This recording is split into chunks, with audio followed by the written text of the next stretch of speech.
Hello to every student.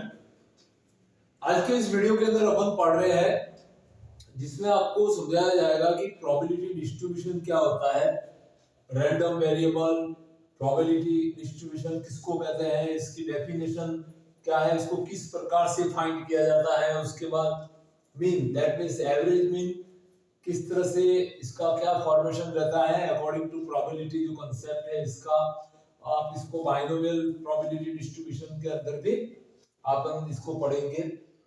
इसको और किस नाम से जाना जाता है, दैट मींस इसका जो फॉर्मूला दिया हुआ है एक्स बार का, इसको किस तरह से आपको फाइंड करना है। After that acceptation of x square, that means x square variable के रेस्पेक्ट में एक्सेप्टेशन क्या चीज होती है, एक्सेप्टेशन ऑफ एक्स है। आफ्टर दैट अपन वेरिएंस को पढ़ेंगे और स्टैंडर्ड डेविएशन को इन प्रोबेबिलिटी। तो देखो आज अपन शुरुआत करते हैं रैंडम वेरिएबल। सबसे पहला पॉइंट है आज का अपना रैंडम वेरिएबल। तो इसकी आप एक स्क्रीनशॉट भी निकाल सकते हैं और चैनल को अभी तक सब्सक्राइब नहीं किया है तो पहले आप इसको सब्सक्राइब करिए ताकि आपको अपडेट मिलता रहे, आपका सिलेबस कंटिन्यू रहे, आपको प्रिपरेशन में हेल्प मिले।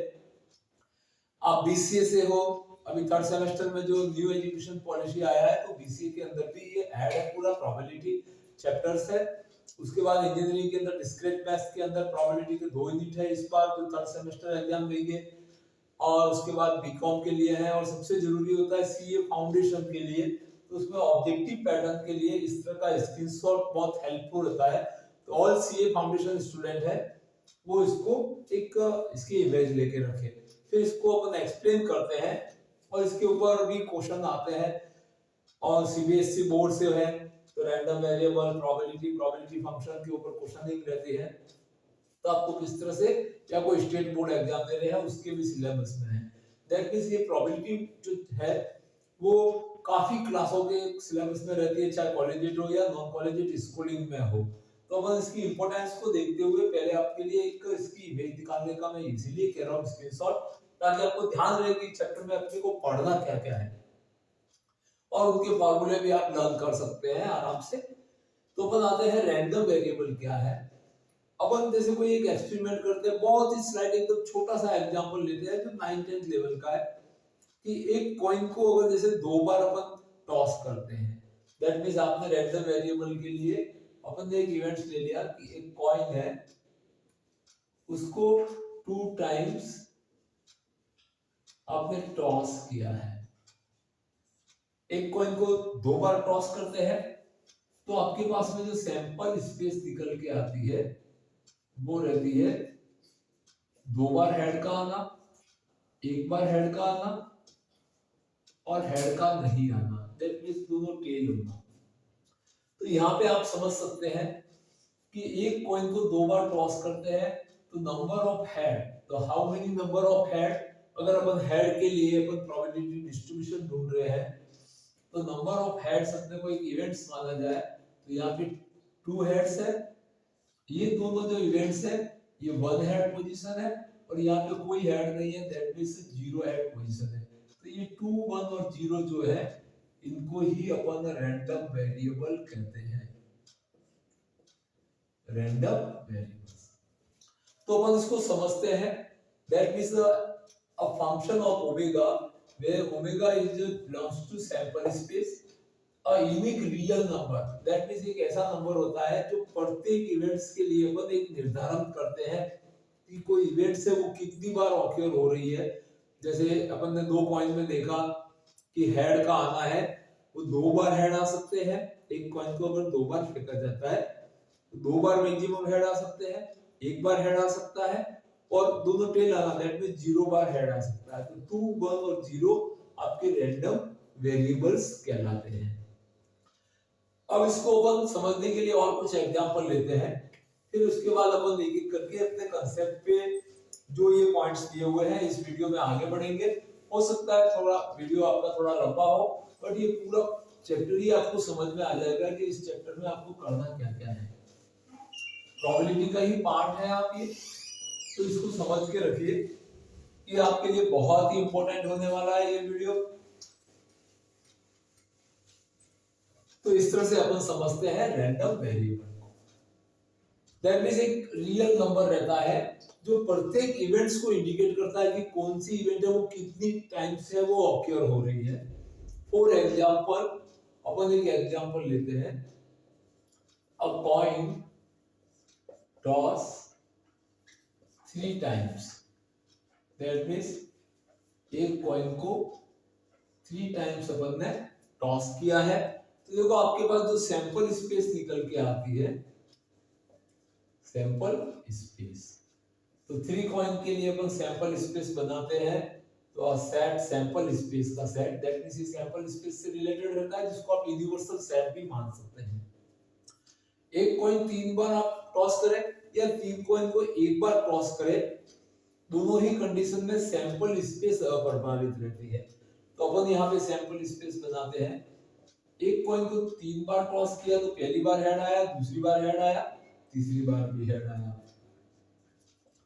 उसके बाद 2 हेड कंडीशन, यहाँ पे ये 3 हेड्स कंडीशन है। उसके बाद एक हेड कम होगा तो एक टेल इसमें लग जाएगा। अब ये इसके साथ परम्यूटेशन बनाएगा, तो head T head and T H H.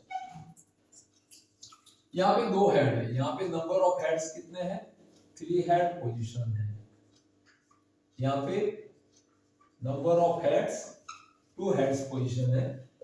अब जो रैंडम वेरिएबल है, अकॉर्डिंग टू क्वेश्चन रहता है कि टेल का आना अगर वो बोला जाता है वहां पे, तो नंबर ऑफ टेल के अकॉर्डिंग अपन सैंपल स्पेस तो वो की वो रहती है, बट नंबर ऑफ टेल को काउंट करते हैं कि कितनी प्रकार से टेल आ सकता है। यहाँ पे हेड के लिए आपको एग्जांपल समझाया जा रहा है, तो हेड या टेल दोनों के लिए रैंडम वेरिएबल बन सकते हैं। उसके बाद एक हेड और कम हो जाता है, तो अपने पास 2 टेल आ जाते हैं, ये आपस में परम्यूटेशन बना देते हैं। तो अपने पास में ये 1 हेड पोजीशन भी 3 पॉइंट्स मिलते हैं, और लास्ट रहता है 0 हेड पोजीशन, दैट मींस तीनों टेल आना, दैट मींस यहाँ पे नंबर ऑफ हेड्स है वो 0 हेड है। तो देखो आपका वेरिएबल क्या हो गया यहाँ पे, जिसको आप रैंडम वेरिएबल कह रहे हैं, random variable, number of heads 3 head position, number of 2 heads that is 2, and number of head is 1 and number of head is 0, that means तीनों टेल आना। तो ये जो 3 टाइम्स हेड आ रहा है, 2 टाइम्स हेड आ रहा है, 1 टाइम आ रहा है और 0 टाइम आ रहा है, इसी को रैंडम वेरिएबल नाम से जाना जाता है। तो इस तरह से मेरे कहने का अर्थ ये है कि सबसे पहले आपको रैंडम वेरिएबल पता होना चाहिए। एक यूनिक रियल नंबर होता है जो प्रत्येक इवेंट्स के लिए अलग अलग होता है, ये ध्यान रखना है आपको। अब रैंडम वेरिएबल के बाद दूसरे पॉइंट में आते हैं कि प्रोबेबिलिटी डिस्ट्रीब्यूशन क्या है। तो देखो अपन यहाँ पे इसी इवेंट्स के अंदर अपन समझते हैं प्रोबेबिलिटी डिस्ट्रीब्यूशन इसको कहते हैं। तो प्रोबेबिलिटी डिस्ट्रीब्यूशन दैट मींस ये जो तीनों रैंडम, ये जो रैंडम वेरिएबल है आपके पास, इनकी इंडिविजुअल जो प्रोबेबिलिटियां रहती है उसको फाइंड करना ही आपके लिए प्रोबेबिलिटी डिस्ट्रीब्यूशन कहलाता है। तो इसको देखो प्रोबेबिलिटी डिस्ट्रीब्यूशन किस प्रकार से फाइंड किया जाता है। सबसे पहले है 3 हेड का आना, तो number of 3 head that means a probability function जो रहता है, जिसको अपन p ऑफ x भी कह सकते हैं, p ऑफ x कह सकते हैं, और x इक्वल टू जैसे 3 to 1 एंड 0 आपके यहाँ पे ये रैंडम वेरिएबल है। तो अपन पहले 3 हेड आने की position p of 3 that means occurrence of 3 head when a coin toss 3 time, एक कॉइन को 3 बार फेंकते हैं तो 3 हेड आने की प्रोबेबिलिटी क्या है। तो 3 हेड की प्रोबेबिलिटी आप देखेंगे कि p of 3 is equal to 3 head आने के लिए आपके पास में एक ही इवेंट्स है, बट टोटल आउटकम्स कितने हैं, 8 है, दैट मींस 3 हेड की जो प्रोबेबिलिटी 1/8 है। इसी प्रकार के अब 2 हेड की प्रोबेबिलिटी, तो 2 हेड के लिए प्रोबेबिलिटी आपके पास में हो जाएगी, ऐसे ऐसे 3 आउटकम्स है आपकी फेवरेबल आउटकम्स, तो 3/8 हो जाती है। अब आगे बढ़ते हैं अपन, तो यहां से देखते हैं कि p of 1 that means 1 head का आना, तो 1 हेड आने के लिए भी आपके पास में 3 पोजीशन है, दैट मींस 1 हेड आने की प्रोबेबिलिटी 3/8, और p of 0 that means p of 0 का अर्थ इसका वैल्यू 0 नहीं है, 0 बार हेड आना, 0 बार हेड आना मतलब 3 टेल्स आना, तो ऐसी भी एक पोजीशन बनती है, तो इसकी प्रोबेबिलिटी 1/8 है। ये अपन ने इन वेरिएबल के रिलेटेड प्रोबेबिलिटी फाइंड कर दी है। अब प्रोबेबिलिटी डिस्ट्रीब्यूशन के लिए अपन को एक टेबल बनानी होती है, तो आप इस तरह से अगर एक टेबल बना देते हैं तो ये प्रोबेबिलिटी डिस्ट्रीब्यूशन कहलाता है। तो देखो अपन ये हॉरिजॉन्टल या वर्टिकल एक टेबल फॉर्म में अपन इनको अरेंज करते हैं।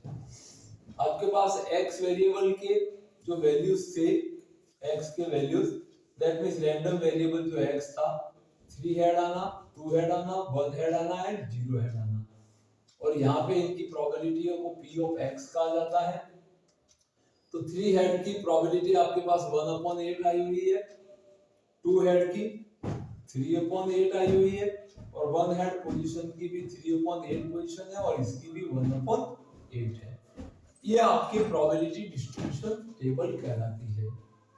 ये प्रोबेबिलिटी डिस्ट्रीब्यूशन टेबल कहलाती है। यहाँ पे ध्यान दें, समेशन ऑफ ऑल प्रोबेबिलिटी, इन सबको आप सम करेंगे तो ये 8/8 दैट मींस ये हमेशा क्या आनी चाहिए, 1 आ रही है अगर इन प्रोबेबिलिटियों का सम, तो आपका प्रोबेबिलिटी डिस्ट्रीब्यूशन एकदम एक्यूरेट है, कहीं पे कोई एरर आपने नहीं किया है।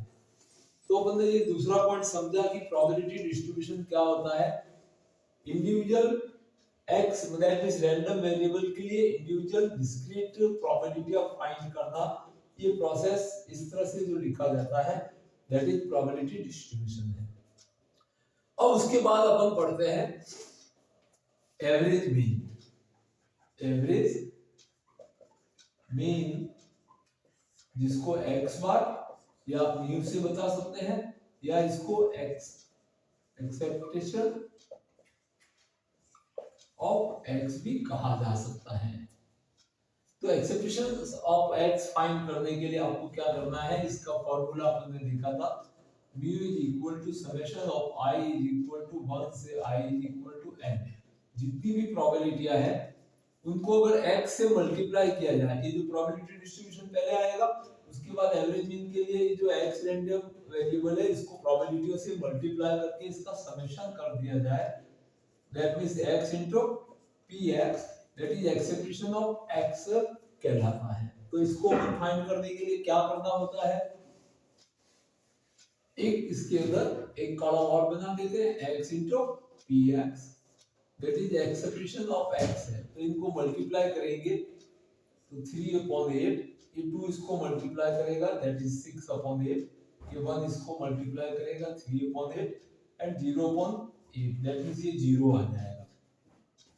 अब इनका सम निकालें तो summation of x into px is equal to 3/8 plus 6/8 and plus again 3/8 and plus 0। इनका एलसीएम आप 8 ले लोगे, that means 3 plus 6 plus 3 is equal to 12/8, और 12/8 को आप कैंसिल करेंगे 3/2, दैट मींस जिसको एवरेज मीन x बार कहा जाता है या एक्सेप्टेशन x into px से बताया जाता है, ये आपके 1.5 है, इसको एक्सेप्टेशन ऑफ x भी कहा जाता है दैट इज 1.5। तो इस तरह से एवरेज मीन को डिफाइन किया जाता है और इसको एक्सेप्टेशन ऑफ x बोला जाता है दैट इज 1.5 है। और उसके बाद नेक्स्ट पॉइंट पे आते हैं, तो नेक्स्ट पॉइंट था आपके पास expectation of x, that means e of x square कैसे फाइंड करना है। तो ये रहता है summation of all x square, that means ये x की टेबल है आपके पास, इनका स्क्वायर फॉर्म यहाँ पे फाइंड करके उसको प्रोबेबिलिटी से मल्टीप्लाई कराते हैं, that is acceptation of x square is given by px I equal to 1 से I equal to n, that means ये n equal to 1 2 3 and 4 यहाँ पे चल रहा है। तो पहले x स्क्वायर की एक टेबल बनाएंगे, उसको प्रोबेबिलिटी से मल्टीप्लाई कराना है और उनका समेशन करेंगे तो e ऑफ x स्क्वायर, जिसको एक्सेप्टेशन ऑफ x स्क्वायर कहा जाता है। तो अपन आगे बढ़ते हैं, पहले x स्क्वायर की एक टेबल बना देते हैं यहाँ पे। तो x स्क्वायर के लिए आपके पास वैल्यूज होंगे 3 का स्क्वायर 9, 2 का स्क्वायर 4 और 1 का स्क्वायर करेंगे तो 1 और 0 का स्क्वायर 0। अब इसको मल्टीप्लाई करना है जैसा कि आपने पहले कर चुके हैं, x square into P x की टेबल बनाते हैं। यहाँ पे x को px से मल्टीप्लाई किया था, यहाँ पे पहले x स्क्वायर फाइंड किया गया है, फिर x स्क्वायर को px से मल्टीप्लाई कराते हैं। तो ये 1/8 इस 9 को मल्टीप्लाई करेगा, दैट इज 9/8। ये 3/8 4 को करेगा, दैट मींस ये आपके पास 12/8 आएगा। और ये 3/8 इस 1 को मल्टीप्लाई करेगा, दैट इज 3/8। और 1/8 0 को मल्टीप्लाई करेगा 0। तो acceptation of x square is equal to summation of x square into px, where I is equal to 1 से I equal to n तक। दैट मींस यहाँ पे n का वैल्यू 4 है, 4 इवेंट्स है। दैट मींस इन सबको आपको ऐड करना है। तो ये टर्म आपके पास आ जाती है 9/8 plus 12/8 plus 3/8, that is equal to 8 and 9 plus 12 plus 3 is equal to आपके पास 24/8 and this one is 3। तो ये acceptation from x square is 3। तो इस तरह से acceptation of x square find करना सीख लिया। अब आपको जैसे एवरेज मीन भी अपन ने देख लिया है, अब आपको फाइंड करना है, आपके पास में एक्सेप्टेशन फ्रॉम x px से वो 1.5 आया था, ये ध्यान रहे, जिसको आपने e ऑफ x बोला था 1.5। अब उसके बाद एक फॉर्मूला वेरिएंस के लिए मैंने लिखाया था, तो वेरिएंस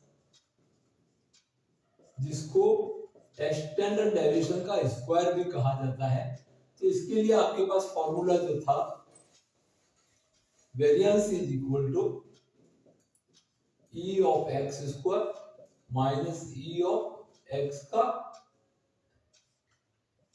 स्क्वायर है।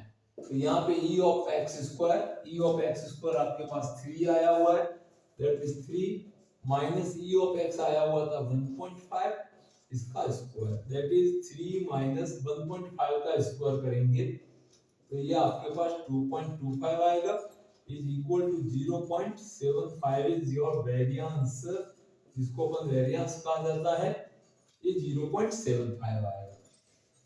अब आपको अगर स्टैंडर्ड डेविएशन फाइंड करना है तो standard deviation is equal to root of 0.75, variance का रूट रहता है। दैट मींस स्टैंडर्ड डेविएशन के लिए आप फार्मूला लर्न कर सकते हैं, root of variance, root of v, that means root of variance जो रहता है, तो वेरिएंस का रूट वैल्यू है वो स्टैंडर्ड डेविएशन कहलाता है, जिसको अपन रूट ऑफ 0.75 कह सकते हैं। अब आते हैं, इसको अपन फाइंड करने के लिए एक अलग से बेसिक स्क्वायर रूट आपके पास ऑलरेडी कैलसी होता है, आप सीए कॉम्बिनेशन देते हैं, पीटेक देते हैं, तो इसका आप एप्रोक्सी वैल्यू ले सकते हैं। अब आता है बाइनोमियल जो प्रोबेबिलिटी डिस्ट्रीब्यूशन होता है,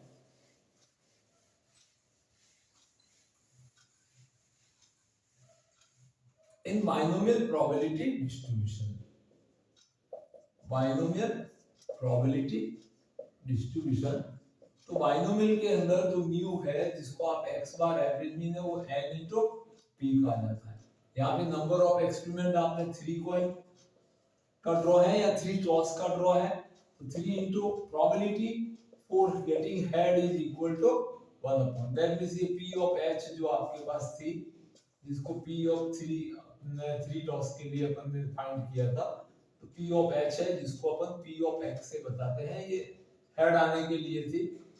तो प्रोबेबिलिटी इसकी 1 हेड की पोजीशन जो रहती है x इक्वल टू 1 के लिए, प्रत्येक हेड के लिए 1/2 प्रोबेबिलिटी रहती है, तो इसको probability success in first toss is equal to 1/2 and is equal to 1.5।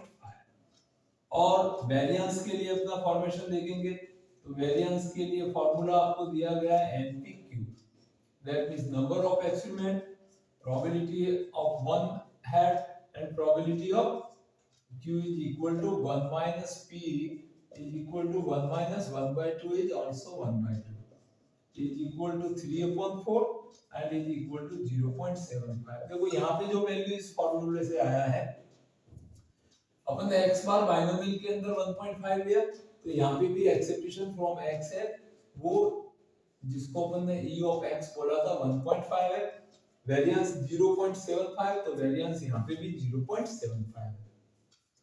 इस तरह से अपन ने यहाँ पे जो जो पॉइंट पे डिस्कस किया है, ये आपके लिए कंपटीशन एग्जाम हो या थ्योरिकल एग्जाम हो, उसके लिए बहुत ही जरूरी होता है। तो इसलिए इसको अच्छे से आपको समझना है, और इसके ऊपर क्वेश्चन किस तरह से आते हैं वो नेक्स्ट वीडियो में दिए जाएंगे। तो बने रहिए हमारे चैनल के ऊपर, सब्सक्राइब कीजिए, शेयर कीजिए अपने फ्रेंड में और लाइक कर दीजिए।